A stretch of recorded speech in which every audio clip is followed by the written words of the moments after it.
Timmy, I'm from the Dream Come True Fantasy Foundation. You ready to wrestle? You bet! Mom! Dad, it's really him! Hold on. Now I'm ready.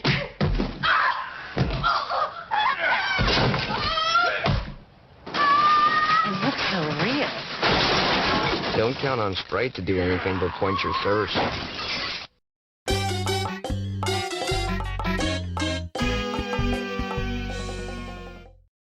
Hey everybody, and welcome back to another edition of the Dark Match. As usual, we are here this week talking about TNA Impact, Wrestling Impact, TNA Impact, whatever this fucking show is called. I am No Leaf Clover.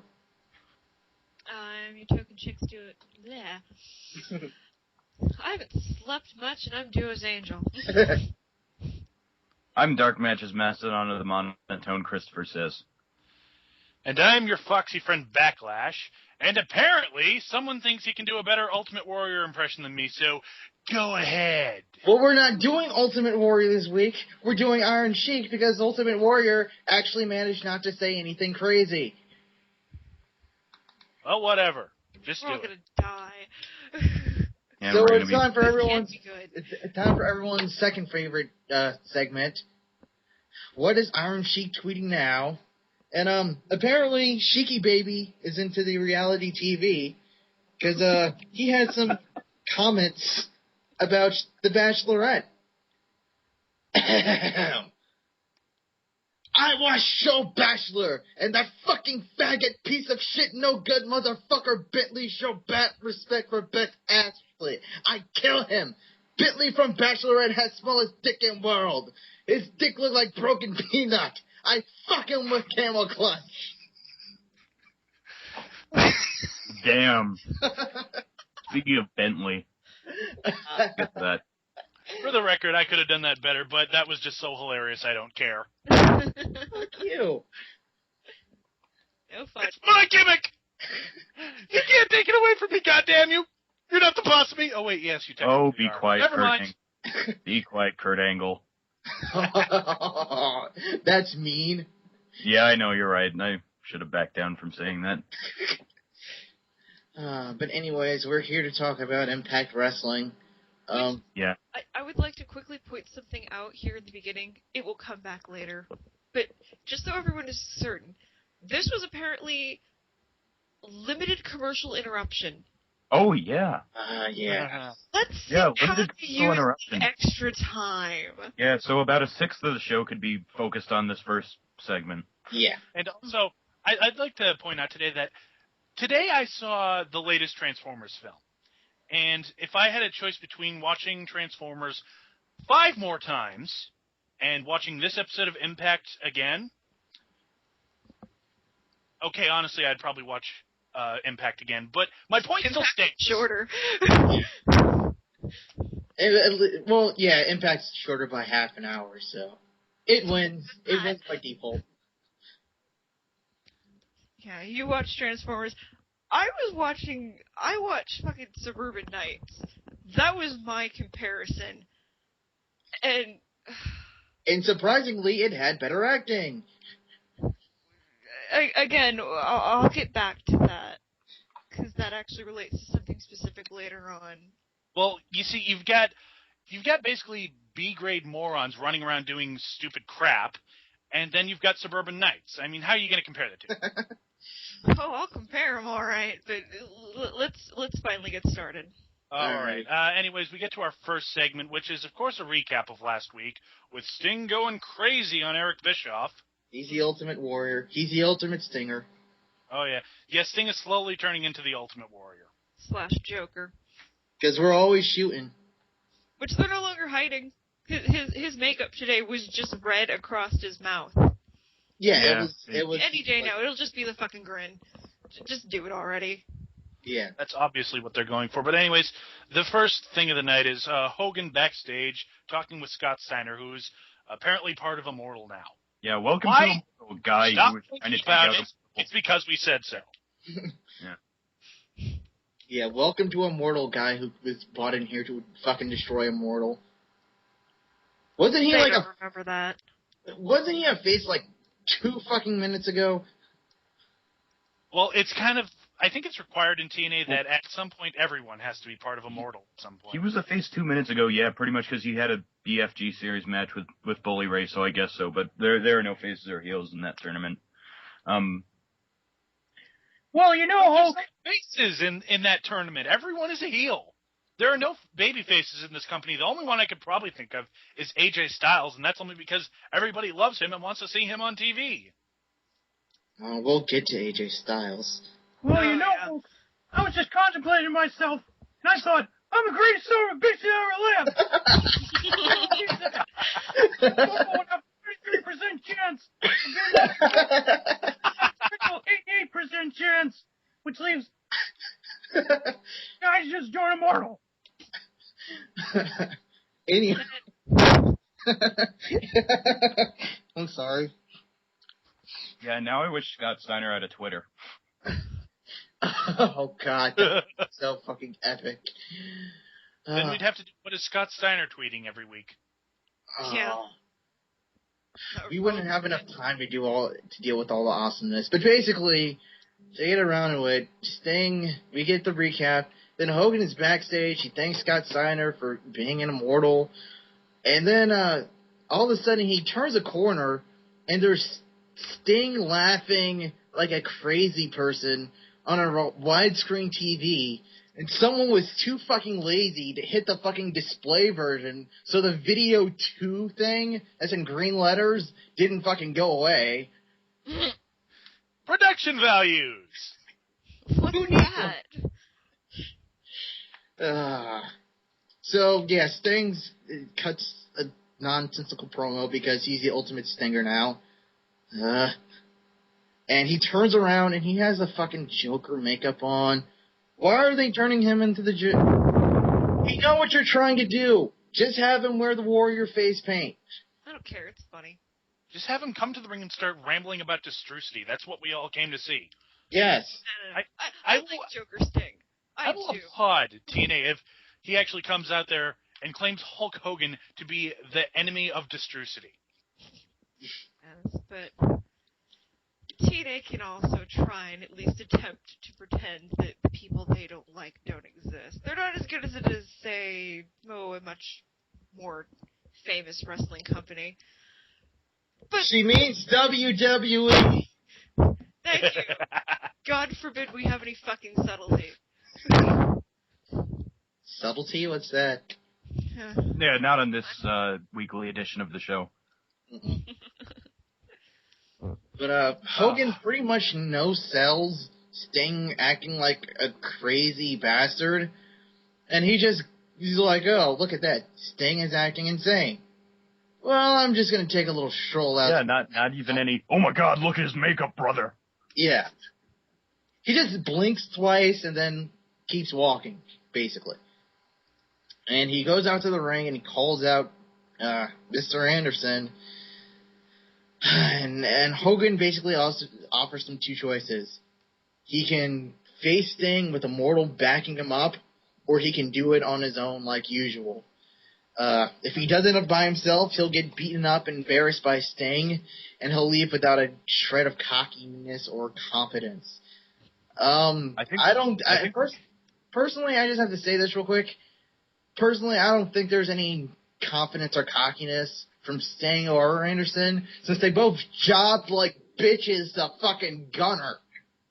Well, also, like, if I remember correctly about this part of the promo, they were tried to get as much mileage out of the word cock as they could. And here's my question. I'm cocky.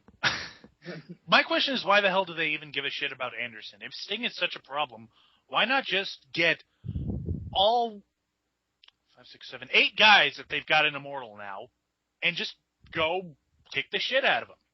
Is it that hard to... You could take him by numbers. I don't care how insane he is. Well, you say that.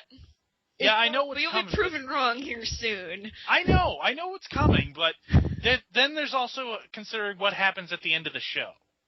Well, here's the thing. Here's the fucking thing.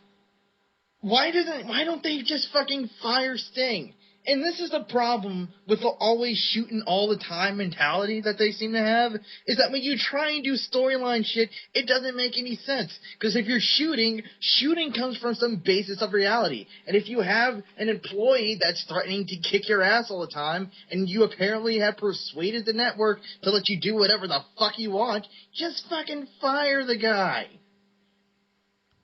Why would you allow a guy to continue to beat your ass? You know, it's always funny when I get to look back and realize they actually kind of did this somewhat well once. When Angle had retired, but he kept showing up anyways, you know, at least they were having the illusion that, yeah, he was trespassing, he wasn't supposed to be there. There was, you know, it's still that plot hole of, well, then why the fuck don't you try harder to keep him off the premises? Where's security? But still, at least it was there. You know, at least they brought up, you know, you're not supposed to be here, you're not part of the fucking company anymore. I don't remember how long that actually lasted. Steph, I think you need to lie down because you're giving praise to TNA. Oh, just wait. There will actually be a little more of that, in a way. At any rate, Anderson and Hogan go back for a little while. Hogan reminds Anderson that the only reason he won the title is because Eric Bischoff sent out Gunner to help him, and Anderson owes him one. Bischoff himself. Well, yeah, it was Bischoff himself. No, it was the referee fucking up that Bischoff tried to take credit for. Oh, God damn it, it's so fucking hard to figure out what the hell is going on in this goddamn show.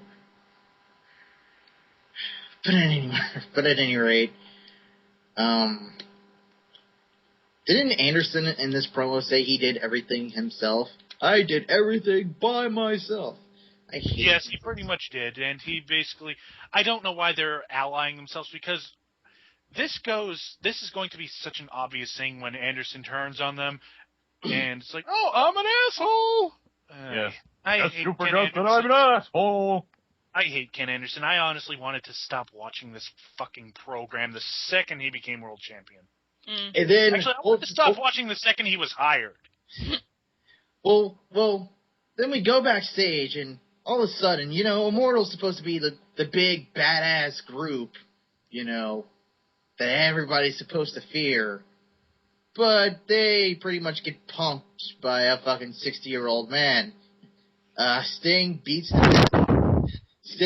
up Bully Ray, Abyss, and Scott Steiner in the backstage area, and Or does he? Dun dun dun. You know what really pissed me off? What? In the ring with Anderson and Hogan fucking talking, and Sting is in the back kicking ass. And I didn't get to see it. Well, he's so Would you jury. honestly want to see that? It's Well, just a fucking- guy swinging a bat. I don't care. It's action. Yeah, she's got a point. If I had to choose between the two, are you honestly going to tell me you wouldn't actually want to just watch Sting beat the fuck out of people with a bat, as opposed to Anderson and Hogan talking? Those are my only two choices? Yes. Well, Then yeah, I guess I'd have to agree. Switch. Can't turn off the off shit. The off switch. For the sake of my point, no, those are your only two choices. Then yeah, I guess I agree with you.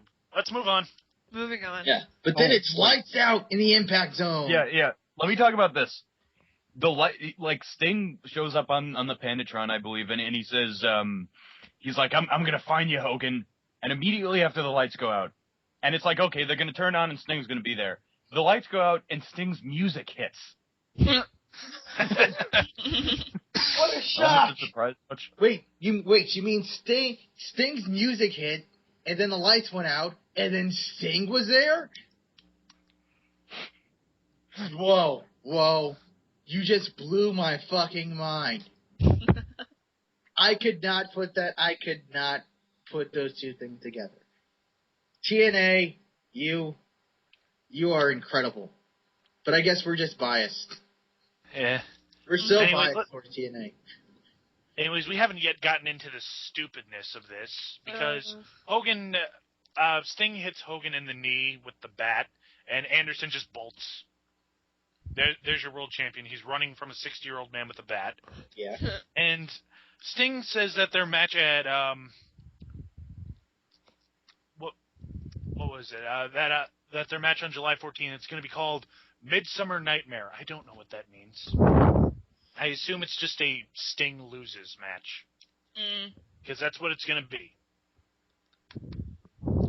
Oh yeah, and he kind of plinks Hogan with the bat, kind of taps him. Yeah. Yeah, he brushes up against him, and Hogan starts screaming, "Oh, you broke my ribs, brother! I can't breathe, brother! Oh, brother! I can't breathe." It was like the most, basically, watch the Wicker Man scene with Nicolas Cage going, "Not the bees, all over my eyes!" Better acting. Yeah. Like a full describing what's happening to them. Hogan was, yeah. That said, am I the only one who's kind of uncomfortable watching Sting beat the crap out of Hogan? Oh, yeah. God. Just knowing about his back problem, it's like watching somebody. And it's probably because I forget that Sting is actually, pretty much around his age. But it's like watching somebody's grandfather get beat up. And actually, I think Hogan is somebody's grandfather by now. The man is playing Russian roulette with his back. It's just so uncomfortable to watch. When, it's just no. Please don't do that anymore. Yeah. Throw him young guys to hit with bats. I can stand that, but... Yeah, then Sting like whips out a bottle of like Kirkland vitamin B12s or whatever the hell they are. Yeah, that's where it was. But it was getting into damn near torture territory. It's just like, ooh. Yeah. This is awkward. Like, Because, all he has to do is take one wrong fall, and then his back will disintegrate. Even just in storyline, it's just creepy, and this is supposed to be the face. Sting's our hero. Our hero's kind of an evil douchebag. Well, that's my point. There's no baby faces in the company. Everyone's a heel. Nah. It's like Randy Orton syndrome, except everyone has it. Yeah, I'd say Everyone the only hates clear-cut everybody. face Everyone's is a AJ dick. Styles. Yeah, exactly. And this whole sequence comes to a head when Sting is like threatening to put him in the Scorpion Deathlock. Oh, he does. He does. No, he threatened it. He just had him in doesn't the fully position, have but it. he's Yeah, like, he never goes through with it. Like, Yeah. Hogan, if I sit down, your back is pretty much done. And you're like, yeah, that's right. Maybe you should put him down. Please don't do that.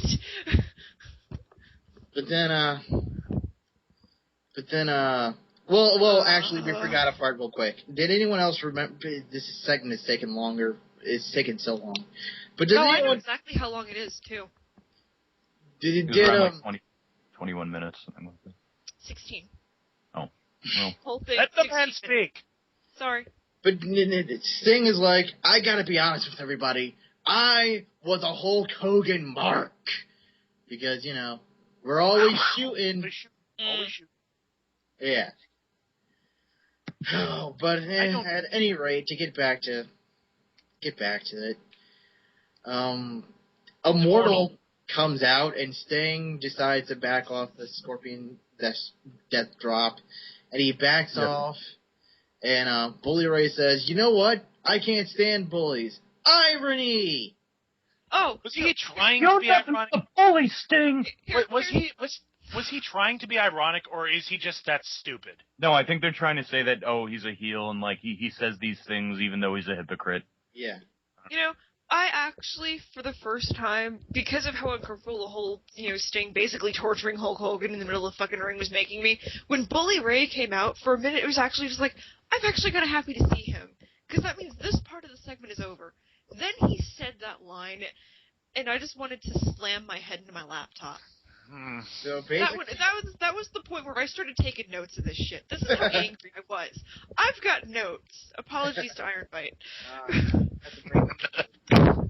But at any rate, Bully challenges Sting on behalf of Scott Steiner, and Ray calls for the music, but Hogan stops him and says that he's gonna wipe the smile off Sting's face because you get it, he's the Joker. But anyways, we don't go to commercial because remember, limited commercial interruption, which is okay, I guess. And I gotta love how entire point of the end of that segment is basically Hogan just saying, "Oh, don't play their music, play my music, brother." Yeah. Yeah. But Mike Tenay and Taz run down the past week's results of the Bound for Glory series, and I will give TNA props. They are updating it. They're not like hiding what happens on the house shows and stuff like that. I will give them props for that. Meticulous. But I still have a problem with it, just because when we start the show, there's like a fucking 4-way tie for 14 points. Yeah, everyone has fucking 14 points. They're doing it correctly, and yet AJ Styles, Gunner, James Storm, and Matt Morgan have 14 points, and Crimson is in the lead with 17. They're doing this correctly and still somehow screwing it up. Yeah, because if you're going to do a point system, then you can't have a fucking 4-way tie for second place. Everybody has to get different kinds of wins. The heels have to fuck up and get disqualified, so maybe they're in the negatives, and then they have to fight their way back up. Or maybe a face accidentally gets disqualified, then he has to fight his way back up.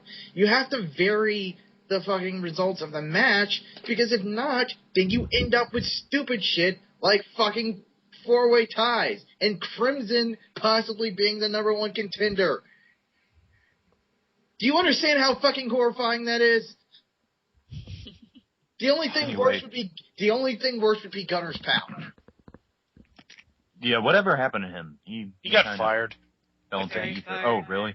Well, Okay, yeah. I wonder about that now, but we'll get to that.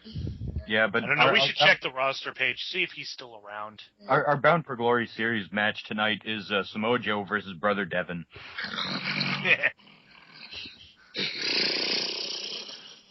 Yeah, another in the series of Samoa Joe is not looking good these days. I mean, the match he had with RVD was, but this one, yeah. I think he should patent that little no-sell he did. Just call it the "I don't give a fuck" anymore. What, you mean where he just walks away? Where he just walked away, but we talked about that. And sadly, he doesn't do that this week. Actually, Christian did a lot of that on SmackDown, but we'll Wrong show. We'll get to SmackDown. Is anyone else really excited to talk about Raw tomorrow night? Oh god, no. No. Okay, yeah, we don't want to. Let's not we get can't into think it. about stuff that makes us happy, because then we'll just get more depressed if we have to talk about this. As far as the only thing notable about this was Joe's Yakuza kick, which he always does anyway. This was a slow, boring, plodding match between two fat guys. I mean, there's not really anything to say about this match. It was boring. It was slow. It was boring and slow and slow and boring. There for someone to get points. Yeah. I think we're going to be seeing a lot of that. Matches that are just about the points. But that's what you should be doing at the house shows. Yeah. Shouldn't they be having feuds revolved around this kind of thing? Like around the basic concept of it. Not feuds all the time, but just. Well, the thing is, there are various people that, obviously, over time, there are past feuds that could be kind of coming up again. Just like sort of, like old bad blood just sort of resurfacing. Things like that. Yeah, but they're not doing that. And I'm not counting what happens after this match, which we'll get to. Well, basically, by the way, Devon wins because, Devon has to win. Because, we can't have Joe win, because Joe, I think, is going to do that thing where they're going to have Joe go on a fucking losing streak. But because Joe's the only person in the tournament at 0 points right now. Wrap your head around that bullshit. But anyway, Joe gets out of the ring and he's all like, "Oh man, I can't believe it. I tried to put him in the submission, nothing worked." Then we see Pope in this fucking explosion feud that no one fucking knows about. Pope is backstage with Devon's kids celebrating. Pope's like, "Yeah, I'm gonna go find Devon's wife and celebrate." No one cares. And sadly we should, because the Pope is just that awesome. He's the one star they actually created, and he's the one star, one star they actually created, and the one fucking star that they refuse to push. Well, certainly the one star they also created. Crimson and Gunner, but nobody really gives a shit about either of them. He's the one person they created that people were actually behind and got over. But God forbid you actually fucking get over in this company. He's not even in this series, is he? No. Of course not. We had to put Devon in the series. Of course. I mean, who doesn't want to see Devon in a fucking, championship match? Find me that person. Because I want to shake that person's hand because they have fucking taste. But anyways, we go backstage again, and this time Scott Steiner is arguing with Bully Ray. He calls him fat. No, wait, he doesn't call him fat. And Ray gives him a stupid fucking pep talk. And he basically reminds him, he is the big man, booty daddy. What does that even mean? I don't know. Who cares? And then Kazarian catches Joe returning to the locker room. He's like, Joe, man, you're better than this. You should be out there killing people. Yeah, with your machete and your cock tattoo. I say this every week, but it is no less relevant. Why? Why? What does Kazarian have to do with Samoa Joe? Isn't Kazarian on a quest to regain the X Division title? Well, they've both been in the company for like a long fucking time, right? Yeah. So? He was there, he knows... Okay, imagine that you were the one standing there yelling at Joe for being a fucking loser now. Look at it that way. It's basically... In fact, I didn't even know it was Kazarian. I thought for some reason it was like some random fan or just some guy. I didn't recognize him because I'm tired. But that's honestly what it came off to me as, is just somebody kind of pointing out to Joe, dude, what the fuck has happened to you? So, it's somebody that would know that, yes, indeed, Joe should be better. So it does make sense.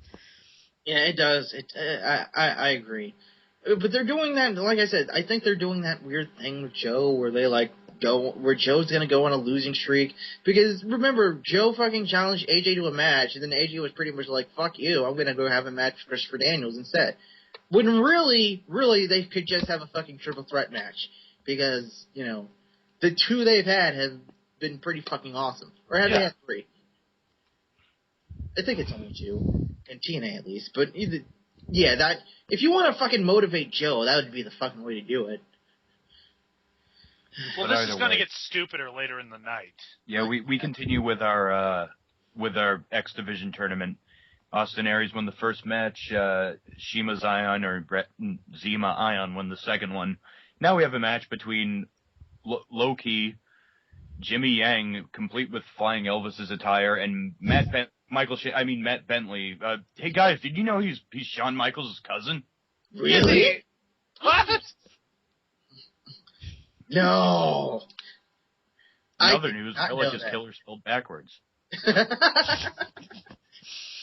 So I don't know why they're going with the name Matt Bentley for this tournament, because people might actually remember Michael Shane. Well, the guy who won the first No, I think Ultimate X Bentley's match. more predominant in his indie shows these days. So. Well, this goes way back to what they had to do, because basically WWE was like, okay, enough of this fucking Michael Shane shit. He does the super kick. He does all this Shawn Michaels type of shit. Fuck this. Either change his name or fucking we'll actually start to pay attention to you in the way you don't want. So they changed his name to Matt Bentley. Well, his name is Matt Bentley. That's the thing. Yeah, exactly. Whatever, that's a minor gripe. I was actually kind of getting into this match, despite the fact that Matt Bentley is clearly a bit out of shape. Well, He's not Chris Harris out of no, shape. he's not. He's not wild fat. He's a bit doughy. Yeah, he looks a bit doughy and out of shape, but for the most part, this was, for an X Division match, I don't think it's been as good as the two that preceded it, but it was still relatively decent. It was passable. For one thing notable, like, Jimmy Yang got a lot of distance with this diving crossbody on the outside. Was one thing I remember. Yeah. I mean, And, he got some fucking air. Yeah, and I don't want to talk about Loki's double foot stomp or lack thereof. Oh. Yeah, that was awkward to... If I had to take a guess, I think he might have actually been afraid of actually trying to hit that move. Like the... That's what it looked like. He was going down, and he's just like, "Oh fuck, I'm gonna kill this guy if I land." No. See, the thing about it is that he's done it for years, and like the concept is that he keeps his legs bent so that it doesn't really affect him too much, unlike his kicks. Yeah. But well, then he just fucked it up in midair. That's what I choose to tell myself, anyways. But Christopher says you're echoing, by the way. Thanks a lot. But anyways, Christopher says. Still? Yes. But anyways. Yeah, can we actually take some time out to talk about Destination X? Because we got into this last night, and I'd actually like to bring it up. Okay. Defenders of TNA are saying that guys like us will just bitch about anything that TNA does. They say that we want the X Division back. They're giving us the X Division, and we're still complaining. Here's the problem, though. They're completely half-assing this. Yes. Do we know anything that's going to be on the card besides AJ versus Daniels, the Fatal Four, the Ultimate X they're going to be doing for whoever gets a contract, and I think Brian Kendrick versus Abyss for the title, which is going to be embarrassing. And did we say AJ versus Christopher Daniels? Yeah, isn't that that's still the match? Yeah, sorry, okay. Yeah. But other than that, we know nothing going into this. And really, what else is there? Who else is currently hired in the X Division? Nobody. This pay-per-view is going to be severely disappointed. It's going to be underbooked, or it's just going to be a confusing mess. Abyss is going over everybody. And after the pay-per-view, nobody's going to talk about this again. Exactly. Well, yeah, it's going to be like Hardcore Justice last year, except where that was kind of a tribute. This is supposed to be like integrated into the like greater TNA kind of thing. Like it's just going to be something that, like you said, isn't referred to afterwards. If you're going to give me what you think I want, give me what you think I fucking want. Well, I'll go ahead and play devil's advocate here. The thing is that until we actually see the matches, because only 3 things on the card. That's Well, Styles versus Daniels. I predict that will be good. But other than that, and the Ultimate X match will probably be pretty good too. But I just wish we knew what the card was ahead of time. You're right. Honestly, at the point we're in right now, it looks pretty. It doesn't look very, sensational. But we could get surprised, We could get at least one damn good match. Well, we should always, we should at least keep that much. We should hope for the best, in a way. Well, my problem isn't even that I think it's going to suck. I think it's going to be a very entertaining pay-per-view. That's not my problem with it. My problem. Get it again. Yeah, we're never going to get it again. That's my problem. Is that this especially kind of sucks for me because I did not see the X Division. I wasn't watching wrestling back then before TNA became what it is now. But every time I see the little hints, the X Division tournament that's going on right now and previous X Division matches I've seen, every time I get little hints of what the X Division was, I love it. This is everything I love in wrestling. I have always been into this kind of athleticism, more than what wrestling normally is. And that's just a matter of personal preference. And I, of course, still enjoy other matches. But this is what would have been my favorite thing about TNA. And the idea that I could get an entire pay-per-view of this and then possibly never see anything that good again. Yeah. Maybe till next year. Ignorance is bliss. I'd rather not get it than get it and lose it. And I think that's the only thing I'm worried about. That's actually one of the best ways to put it. Yeah. I don't mind it. I don't mind at all the concept of bringing back these guys and having them wrestle and having them have great matches. My problem is that we're never going to fight. Make it a mainstay. It's just, it really Make it a fixture. good to be Yeah. true. I mean, that's my only fucking problem with it. It's just that if you're gonna give it to me all the way, and that goes for all the knockout stuff. That goes for fucking everything.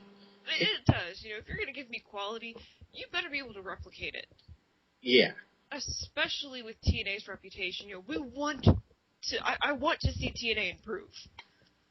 And I think that's the mistake people make. I mean, Revolver Man has said that he wishes the company would die, but I don't think that's the majority of our opinions. I think we all want the fucking company to be better, so we have good wrestling from both companies. Because I think our problem isn't so much wanting it to be better, but expecting that it's going to be better in such an instant. Like, which is why, like, every review, despite there maybe being like a good match or two, like.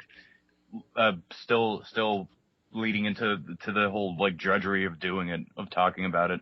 Yeah, but at any rate, I think we've gone on. Yeah, we've been over this too much. But that was a good idea, Backlash, to kind of explain where we're coming from because you could say that about most things in TNA. It's not that we dislike them or hate them or anything like that. That's not it at all. We just want it to be better, and we want it to be better for a prolonged period of time. But at any rate, we get a video package for the X Division guys talking about what the X Division has meant to TNA, and it meant a lot before they decided to bury it. But then we go to Madison Rain backstage. Because she's a killer queen and something. Oh my god. I have nothing to say about Madison Rand that I haven't said a million times before. Can we move on? Well, I have something to say about her. Where the hell has she been? Yeah, that's one thing is, where the hell is Her she been Tara. lately? And for another thing, am I the only one that's just kind of bored? Well, they've had nothing for her to do for a long time. About a month. This whole upcoming match was just... This is actually how I felt about most of the matches tonight. But interesting. Yeah, but Winter and Angelina come in, and Madison accuses them of stealing her lip gloss. Really, Jesus. Winter was actually kind of an interesting character at one point, and now they've just turned her into yet another bitch. It's like watching they took away the mystery and really killed her. Yeah. Well, they've also turned Angelina Love back into like the beautiful person or whatever gimmick she was before, without any clear transition. Yeah, they basically hand-waved it. They were basically like, one night, Winter was like, Angelina, drink your drink, and Angelina was like, no, I don't need that anymore. Here's the problem, and I actually want to go in on this in detail in another way, and I eventually will get my full thoughts on this angle out. But all I'll say for now is that they wrote themselves into a corner. Yeah. And then they just kind of went, instead of trying to figure out how to back out slowly or really work with it, they just jumped ship. Yeah. And this is the result. And it's not going to get, I don't know if it'll get any better on the way out, but it's pretty much dead. The sooner they just drop the whole damn thing, the better. Yeah. And then we go back, Winter and Angelina say something about me. And then we go backstage. No. This was not backstage. Bar. Yes, we were at a bar, and they said it was on a cell phone. If that was on a cell phone, I'll eat my camera, okay? I'll eat my headset, because no cell phone camera shoots that good. The iPhone does not shoot that good. It was the regular fucking shaky camera. Yeah, not so much a high-end cell phone, but a low-end digital camera. Yeah, really. But we see Samoa, and by the way, how the fuck did they get to a fucking bar so fucking fast? Weren't they just backstage? Well, There's the bar is backstage. Aren't you aware of that? Universal Studios bar. Family. I forgot about the bar. They must have a portal as well. Just Not as step through good it as the into- Space Kinetic Well, Island obviously Portal Expressway. Yeah. Apparently they just built Tin Ford in the fucking impact zone somewhere. Anybody gets that joke, I will be very, very I happy. get that joke. But Joe beats the crap out of Kazarian for some reason, and then Hogan is backstage keeping his fist. He's going to fight someone. Jesus Christ. Whatever. Elimination Hogan's match. the angle with Hogan's so shit that it's knocked you out of puberty, no leaf so much. It's almost as if you want to believe in Hogan again. Yeah. No, it doesn't. Anyways, elimination match. Winner Angelina Madison Rain versus fucking hell. Winner Angelina Madison Rain versus Tara, Mrs. Tessmacher, and Mickie James. It takes forever to get to the ring because each woman comes in individually. Yeah. Yeah, that. The notes we're looking at says that the entrance took like 10 fucking minutes by themselves. I believe that. Yeah. Yeah, I believe that too. Good thing And we have I was limited actually commercial pretty interruption. confused about the whole thing at first, especially since they came out like one at a time, or mostly one at a time. I was fucking confused as hell because I missed the part where they said what the match was. So at first, since Winter and Angelina Love came out first, I thought maybe it was a tag match, and then Madison came out, and then Tessmacher came out after her, and it's just I started getting all kinds of fucking confused. Yeah, it's just whatever. It would have been better if they had all just come out together, because at least then it would have been obvious right away, and it would have been faster. Real good use of that extra time, guys. Thanks. We really wanted to see this. Again, the only thing these matches are good for lately has been seeing the development of Miss Tessmacher to me. Because apparently I like her more than pretty much everyone else. I mean, I'm not saying she's like the greatest wrestler ever, but she has... Jack Hill, whoever came up with her stripper gimmick. She's a step above Eve Torres. Let's leave it at that. She's a step above Eve Torres. Does that mean, well, Eve Torres is a step above Alicia Fox, so... Yeah. Well, who's at the bottom of that? Caitlyn? Yeah, I can't disagree with it. But the Bella Twins? Yeah, this match was fairly miserable. Yeah. Yeah.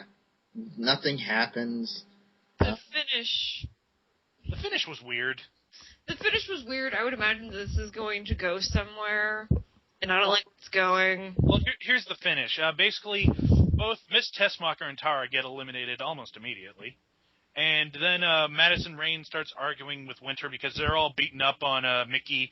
And then out of nowhere, Mickie just waffles her and gets the 1, 2, 3. And Winter says, like, no. She has to learn. And so now it's down to 2-on-1. And so they end up double teaming Mickie. And then once they've got her beat, Winter is like Angelina's about to pin her, and then Winter's like, "No, I pin her. You stand over there." And in the process of Winter basically trying to get Angelina back off, Mickie recovers and basically kicks their ass. Yeah. So now now Angelina's her own person again, and we're already teasing a fucking breakup of that particular tag team. Like I said, they're trying to get out of this angle as fast as possible, and it's messy. Russo, do something else. It's not that difficult. I don't know who's in charge, but you know what? They're a fucking idiot. And Russo. But again, I will get to that someday. Why does Vince Russo love breaking up tag teams so much? Who knows? Does he think it's dramatic? I think he thinks it's a good angle because when you break up a tag team, it's supposed to be like I guess it's supposed to be like instant conflict, you know. And theoretically, when you have a tag team, here's the thing: when you have a tag team, usually at some point you're like, man, I'd like to see these two guys, go up against each other one-on-one. The problem is, none of his fucking tag teams are together long enough for you to ever fucking reach that point. Like if they decided to do James Storm versus Robert Roode, we'd all probably bitch because we all like beer money. But that would be an interesting fucking angle because they're a tag team. They've been a tag team for a very long time, and you'd want to see what those two could do outside of just, wrestling tag teams. You want to see what would happen if they wrestled each other.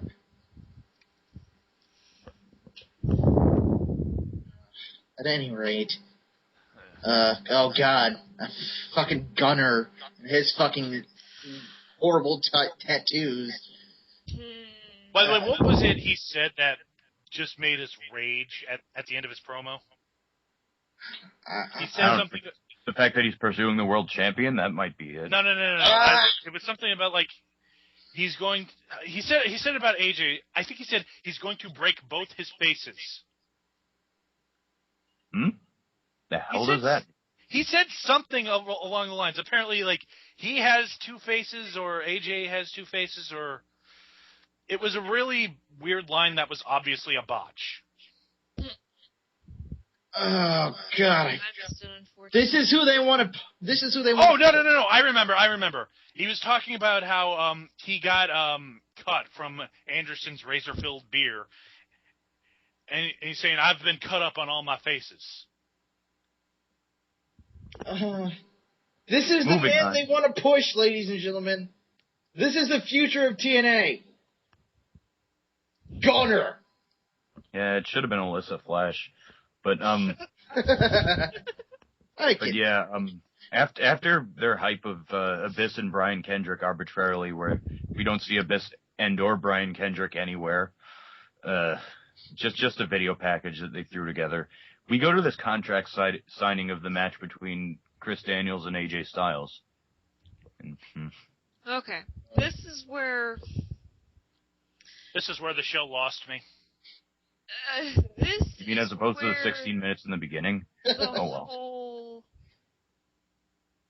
whole limited commercial break, what's coming up, which is actually feels like it should have been 3 separate things, but everything we're about to talk about was in one thing. There was no commercial break. In one. Admittedly, I wasn't watching it with commercials, but it does not look like they ever broke for commercial. No, they didn't. It was all one fucking segment. Yeah, and that was a bad idea. But let's go ahead and get into it, and then I'll explain myself better. It's the contract signing for the match between Christopher Daniels and AJ Styles at the main event at Destination X. And they're the main event? Yeah, apparently. Yep. There's a fucking title match. Yeah, there is. There's not a title match at Destination X. There is. It's Abyss versus Kendrick. Yeah. Right. Well, let's be honest here. Do you want to fucking see Abyss versus Kendrick in the main event? No. Exactly. That's not the point. No, people. I know that's not the point, but do you want to see Abyss and Kendrick in the main event? If there was any match that could take us home with Destination X, it's AJ and Daniels. Yeah. I know that the title should be the main event.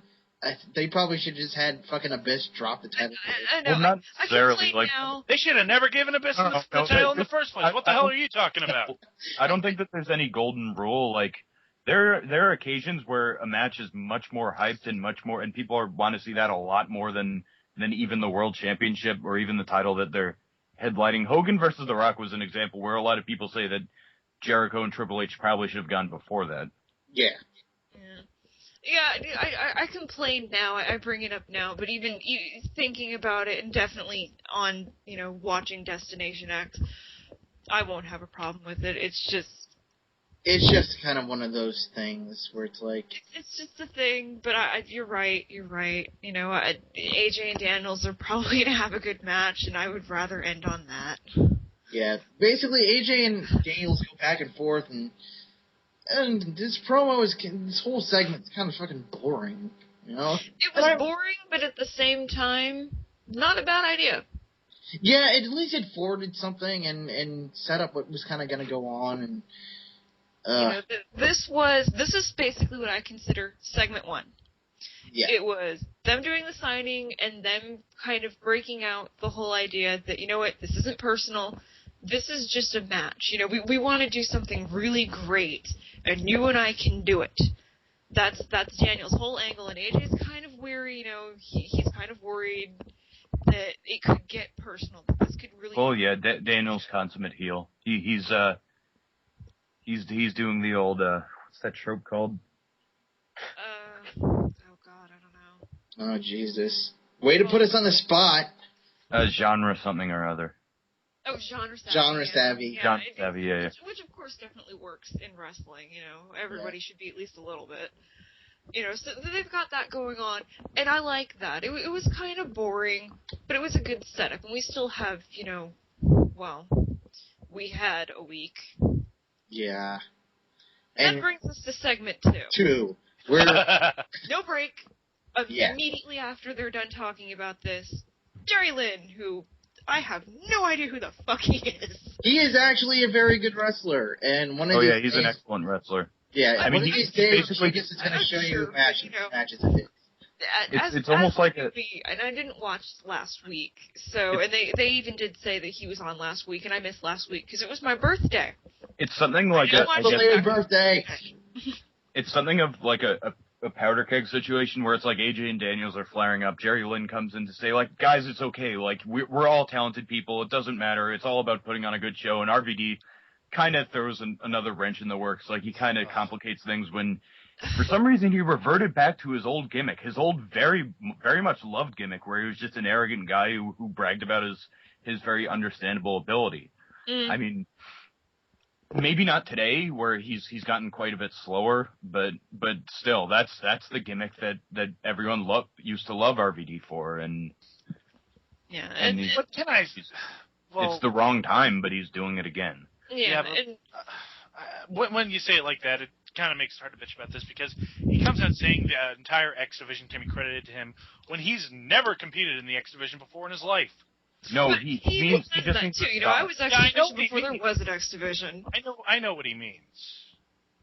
Yeah, it's just him being cocky. I think it's not like it just furthered the point that they're probably gonna have like a fucking match. Yeah. And it was pretty obvious where this was going. Well, it was obvious, and at first I was a little confused. Because they just done the signing, it's like, where the fuck is this going? And the only reason why I had the problem was because it's the same segment. So it's like, where could this possibly be going? No, yeah, exactly. The signing is over. We're done. What the fuck? Well, they set up they said, was it a fatal 4-way or a It's a 4 corners match, and you know what? 4 corners, because that match doesn't piss me off enough. Well, but here's the thing. And this was actually one of the few times I ever really paid attention to the crowd, because I've heard you guys talking about how, like, they'll pipe in cheers and all of that, but I really paid attention, and when this segment ended, after they announced it, because it's next week, which, kudos to them, they brought it up a week in advance so people could look forward to it. Even though it's stupid to give away their fucking main events on the show, but yeah, at least they did it. I don't know if it's necessarily going to be the main event. Maybe. I wouldn't be surprised. Well, they're giving away, if it's a 4 corners match, then they're essentially giving away both RVD versus Jerry Lynn and AJ Styles versus... Oh, yeah, it's not it wasn't a brilliant idea, but it's something that we've commented on before. I just thought of something when you guys were mentioning that. They've been doing this whole thing that TNA clearly wants to bury the X Division. Anyone smell a bit of self-sabotage? What do you mean? Well, they're giving away the matches beforehand. Oh, I'm not one of those people that think that this is just yeah. just a way for them to fucking bury the X Division. I don't think you put the kind of effort that you put into it, that they're putting into it, because they are putting a lot more effort into this than they do other shit. Honestly, right? It's just TNA being stupid. It would have been better when they were ignoring it. Like, bringing this much attention to it, I don't quite understand the idea that they made an entire pay-per-view to bury the X Division. Yeah. That doesn't make any sense to me. Yeah. Because you know how you bury a division you don't like? You don't do Zack anything Ryder with it. You Zack Ryder. Yeah, pretty much, yeah. Yeah, you just don't fucking do anything with it. The problem with the Knockouts division is that they're kind of doing things, but it's all fucking boring. But yeah, But at speaking any of things, rate, going from something with quite a bit of effort to something with no effort, Gunner comes out after everyone leaves and starts attacking AJ. And this is where we get to segment 3. Transitioning smoothly a la Dark Side of the Moon into AJ Styles' match with Gunner. It's just... I'd also like to point out that they did not remove the rug that was in the ring for this match. So no, that really confused me too. Suck. Yeah, that was uncomfortable to deal with. I would have hated to have to deal with that. But, yeah. But AJ and Gunner have a match-ish. Basically, it's just a way for Gunner to get a fucking win over AJ, because Gunner is a future of TNA. Yes, with his match win over him with his F4. Here's the problem. Uh-huh. I now have... This is definitely from a fan perspective. There are 2 matches with AJ that I'm supposed to be looking forward to. This Four Corners match next week, and his match with Crystal Daniels for Destination X. And I just watched him lose. Yeah. I don't particularly give a shit. Why? This was obviously just another match for points. That's all it did. That's all it really accomplished, was give Gunner the lead, because he's now in the lead of Bound for Glory series. He could have gotten those points from anybody. Because they're doing this thing, it's like we said, I don't have a problem with TNA pushing Gunner, but it's the fucking way they're pushing Gunner, where he just fucking, he loses his fucking championship. He gets outsmarted by the guy with fucking brain damage. And then the next week... Eric Young wasn't on this show. Boo! Yeah, I know. Where's my comedy relief?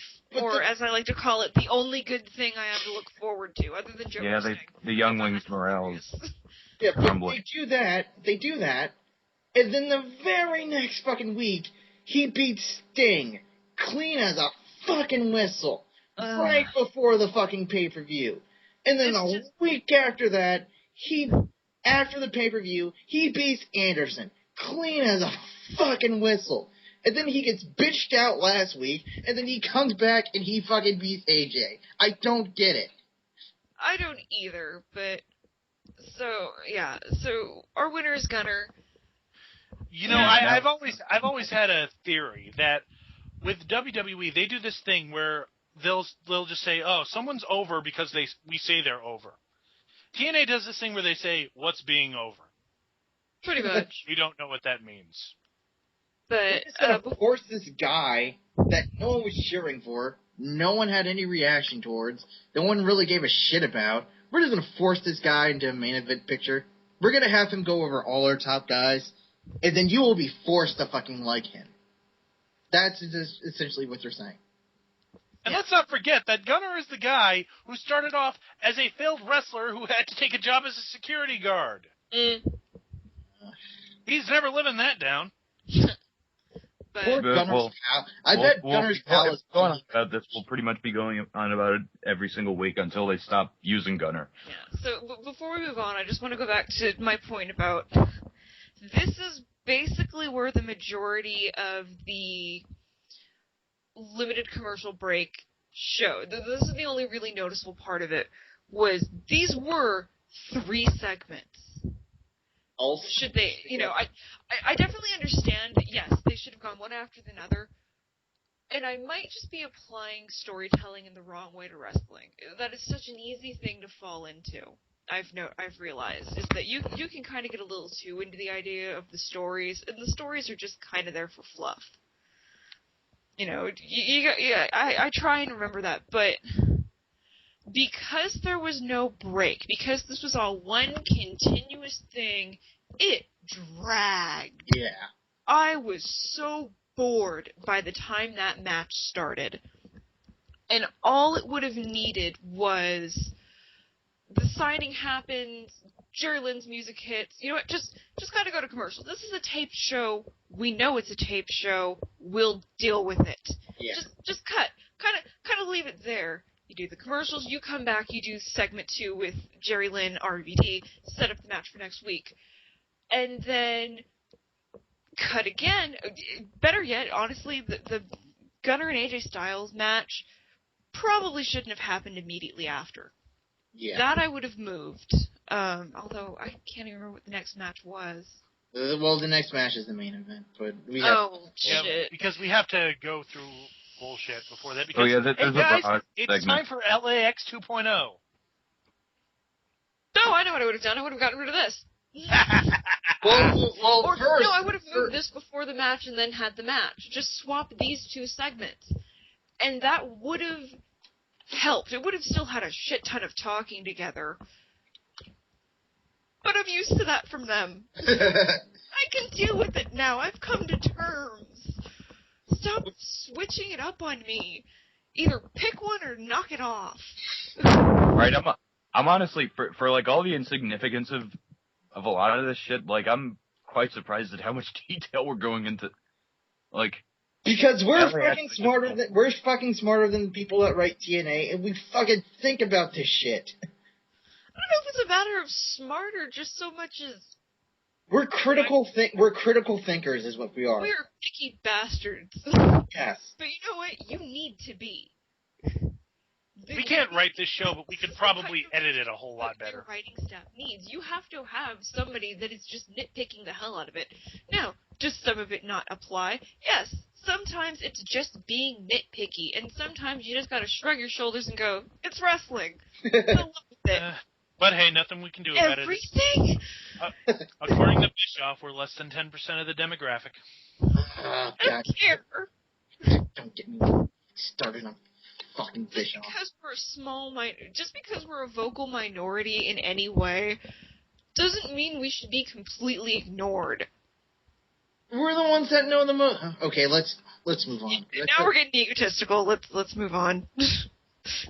First, we get a video package of the X Division, and with the focus on the Ultimate X, and then we go backstage to Sting, who is being all Ultimate Stinger-like, and he says Steiner is in the wrong place at the wrong time. He laughs maniacally. Have you seen that scene? Heath Ledger's the Joker, and how fucking subtle it was. And he laughs unemphatically, maniacally. The cartoon character was more subtle.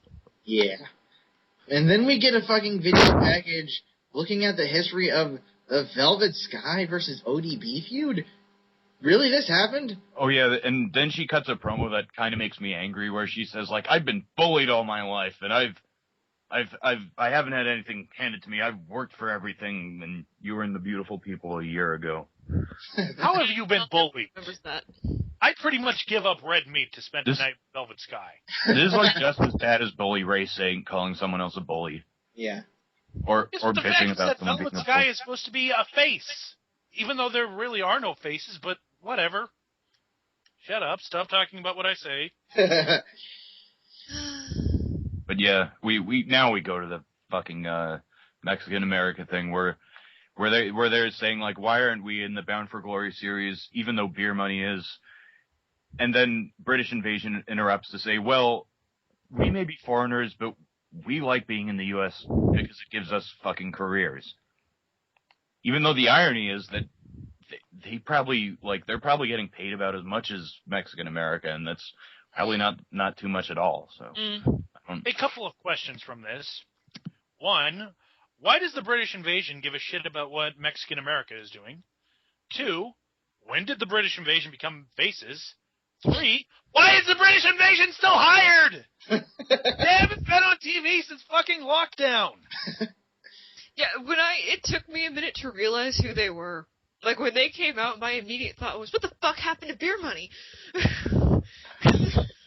If they're out there bitching about beer money... Think of anymore is beer money, and all of a sudden, I start looking at them for a while, and it's like, oh, this must be British invasion. They're out there bitching about beer money, though. How about you have them get confronted by, I don't know, beer money? Exactly. No, actually, they were here in Slammiversary, which was last month. Like, Who cares? I don't care about LAX. I don't give a shit about Hernandez and fucking Chavo Bagwell anymore. God, Hernandez has a fucking Chavo deep Bagwell. He sounds like he's been smoking for years. Yeah, Hernandez lost his voice, so he couldn't rock the mic, so they put Anarchia on the mic, and he just sounds awful.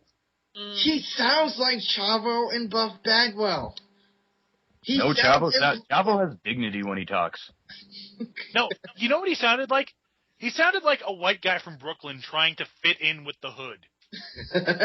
I can't imagine why. This segment was stupid and ends with LAX beating up fucking British invasion. And then Rob Terry fucking comes out, and I guess Rob Terry is back with the British invasion because, we were all dying to see fucking Rob Terry again. In the words of Brian Alvarez, the big muscle man. But this is, who knows? Maybe next we'll see the return of Gunner's pal. Wouldn't count on it. Well, you know what happens next? Jeff Jarrett's back. Jeff Jarrett and Karen Angle. Which, let me point out, Jarrett does not put over the fact that he won the AAA title. Which almost makes me think, like, the administration there were like, no, not on your TV show. We don't want that fucking shit happening to our title. You may have it, but don't fucking talk about it. No, I think they're just holding off, and he'll show up in TNA with the fucking belt. They're just holding off on it. Fine. AAA fucking lends their wrestlers to fucking TNA all the time. Either they don't know or they don't care. Oh, they have presents for Hulk and Eric when they get back, so I guess that's it. That's one of them. He's like, oh, look, we're the greatest in the world in Mexico. Is it the Karen and Jeff Jarrett porno? Because I am morbidly curious about that. Ew! What's wrong with you? I can't stand to see the two of them, period. I don't want to see them have sex. Like I said, morbid curiosity. Well, yeah, Bully Ray is basically, like, bringing up everyone's morale, trying to do that, and he's like, go home, Gunna. You won, go home.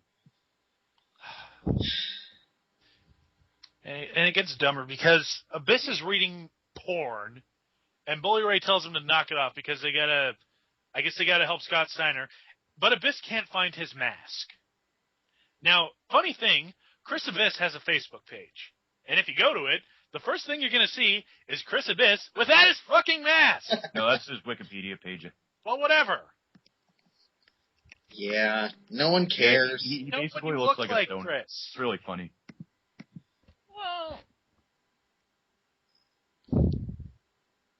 Well, you know what? That doesn't really matter. This is the few times that they actually do something story-wise that makes a little bit of sense. Yeah, but this isn't going we know what he anywhere. fucking looks like, but he's supposed to always have the mask on. But this isn't going to go anywhere. And that begs the question. All right, that's a good point. Never mind. And that begs the question if his mask is so important to him, and apparently he's only taken the mask off to, like, give the mask a mouth. He's changed masks a couple times, but he's never really had it off. He walks around with the mask on all the time. What in the blue fuck? Why did he decide to lose his mask tonight? Why? I don't know. Because I hate things like this because it's so fucking... There's so much fucking plot contrivance. And I know we're nitpicking, and I know it's just wrestling. I know. I know. Some fucking consistency would be nice. I know. That I think this is the one. This can be the one thing tonight that we should probably just let go. Yeah. It's not Yeah. fucking worth it. Sting We're in versus the home Scott stretch Steiner. now. Let's just get to the main event. Yeah. Only thing notable about this was the camel clutch without any has, unfortunately, in the T-bone suplex that Steiner does. Ooh. Good at those suplexes, though he does a lot of them. Oh. Anybody know how long this was? How long was this match? 7 minutes. Oh my god. You know what? I'm not going to complain because I have no interest in seeing Sting versus Scott Steiner wrestle for any longer than that. It's just, again, limited commercial interruption. And my main event was 7 minutes. And it was Scott Steiner Opening versus... segment was 16. Well- We're talking. Well, if you wanted a 16-minute match between Sting and Scott Steiner, you're going to have to expect a lot of belly-to-belly suplexes. It's once again, I understand, and maybe this is something I should let go too, but it's the fucking principle of the thing, damn it. I understand what you're saying. saying. The whole limited commercial interruption was, you know what, this wasn't the day to do it. They took the time that they would normally spend on commercials and added in more talking. You know, this just was not the Impact to spend that on. You know, I don't know if there's any special rules to actually getting, working out getting that kind of thing done where you have limited commercial interruption. You know, if you have to have, like, X amount of money and you just kind of pick a day, this wasn't the fucking day. But they didn't promote it. That was the even stupider thing. When Well, that's not really the kind of thing you promote. No. Because fucking WWE promoted, they had a commercial-free Raw, and they promoted that shit. Or like, they made a big deal out of it. It's like, it's gonna be like having a Monday Night Raw that's like a pay-per-view, and actually that show is kind of boring, and if I can remember, it was kind of shitty. But still, they promoted it. That's the thing. This was such a waste. You know, that extra time that they had, it honestly screwed things up more. You know, the few times it ever showed, it showed in a bad way. It wasn't worth it. And I know it had to have cost them extra money. This was not worth it. This was not the Impact to do it on. I can't imagine what Impact would have been, but damn it, there have been better Impacts. Certainly been ones that never actually pissed me off. This is the first time I've ever been legitimately angry. I have never actually been pissed off by Impact before. That's your guys' thing. I've never cared before. Congratulations. I've now joined the ranks of the fucking Red Onis of the show. Huzzah! Yeah, I'm blue. I'll be back to normal next week. But yeah, after the match happens, Sting does his whole face paint thing with Steiner. By the way, he wins with a Scorpion Death Drop. That'll put asses in the seats. Anyway, I don't even know why I referred to that, but yeah, he tries to do his whole thing with the face paint, and Bully Ray tries to come out and save Steiner, but Sting comes around until Anderson comes in to deliver a mic check to Sting. And No, he didn't. Yeah, he did hit the mic check, but that was not a low blow. If you look at that, he hit him in the thigh. And I know you're not supposed to hit a guy in the balls, but you can make it look a lot better than that. But yeah, then that allows Bully Ray and Scott Steiner to start ganging up on Sting when Hulk Hogan comes out and starts punching him with his taped right fist. And he continues until Kirk Angel returns, and from one crazy person to another, like, we're allied now. I guess I'm saying it one more time. Why? Oh, and then I almost forgot. What? Here's the really fun thing. Oh, since I had to watch Impact today, shameless plug for other people, Part 6 of Suburban Nights went up right before I watched the main event. And I basically said, I've got time. Fuck it. I'll watch this now, because I'm certainly far more excited for, the frickin' that guy with the glasses 30-year anniversary than I've ever been for Impact. Yeah. So I sit down and I watch it, and it was, admittedly, this is my favorite part now of the whole thing, but there was fighting in it. Bunch of nerds with wooden and plastic swords. Someone's echoing. War Machine? I thought the show was over. I'm sorry. No. No, you fucking dork. God damn it. Mute your mic. Oh, screw you. I heard talk. Mute your mic. Shut up and mute your mic. Stop. God, way to fuck up my point, dude. Ass licks, all of you, except you, Duos. You didn't. Mute your mic. So, bunch of nerds with wooden and plastic swords doing what is essentially a comedy battle. Was more exciting, was more entertaining, and in a way better done. Although I admittedly I'm not very good on how actual wrestling matches should be, so that one I'm kind of have a hard time really saying. But it was certainly far more entertaining than the main event. Bunch of nerds on the internet did a better job in entertaining me with fighting than professionals. Veterans at that. That's sad. Well, from one perspective, they're veterans. From another perspective, they're a little bit too much veterans and washed up, and they shouldn't really be doing this. And you can't expect them to do this at the same level. And I'm not excusing them. They should still be above a bunch of nerds on the internet. Correct. Who aren't even trying to make it look that convincing. It's supposed to look goofy. But yeah, either way, now Kirk Angel is involved in the entire. And speaking of Kirk Angel, I can't fucking wait till Jericho comes back. Not that WWE hasn't just dropped a fucking bombshell on us all, but we'll talk about that tomorrow.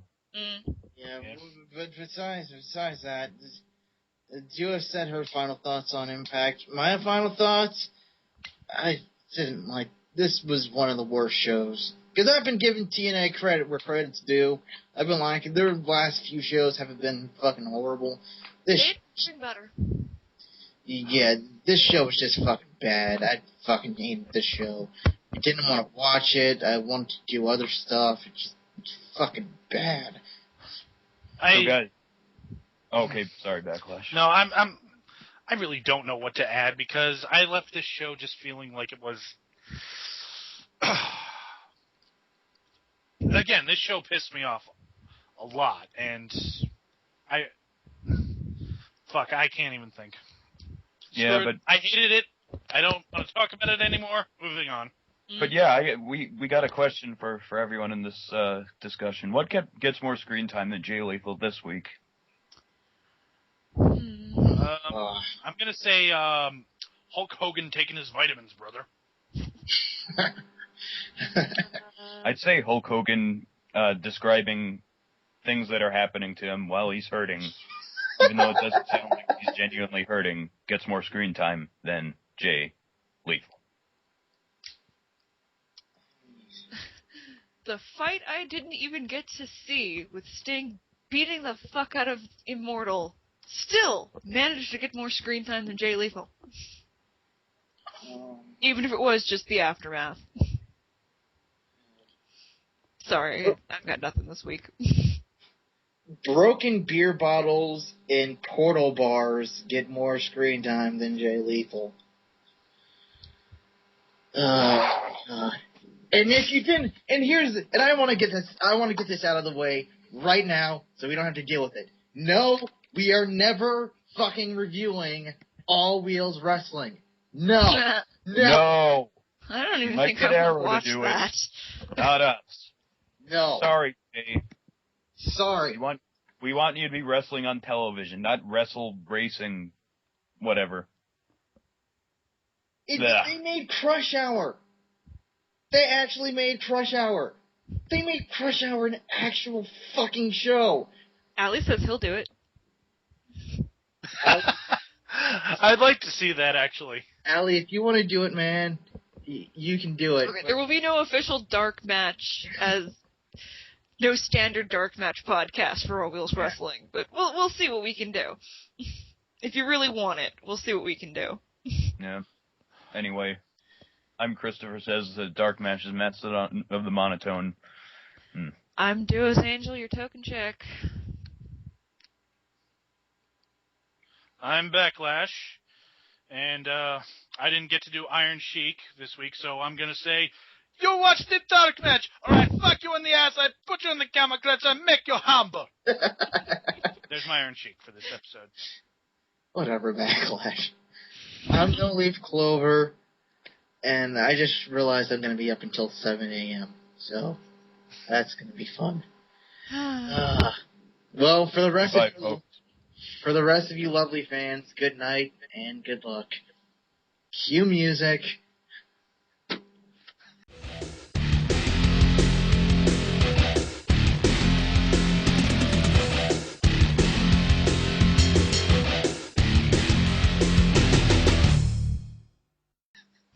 I feel bad.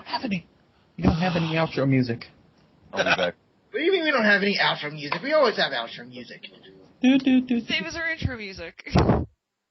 Maybe we should change them. Maybe we should get another song. Maybe we should get a song that we know. But it's our theme song. If a certain somebody would suck it up and go ask all the fucking gamers in the forums what the song is. But no, we want it to be mysterious. I don't know who you're talking about. From I don't know who you're talking about, but that guy sounds like a dick. Yeah, I think he invented some piece of shit portal. Hey!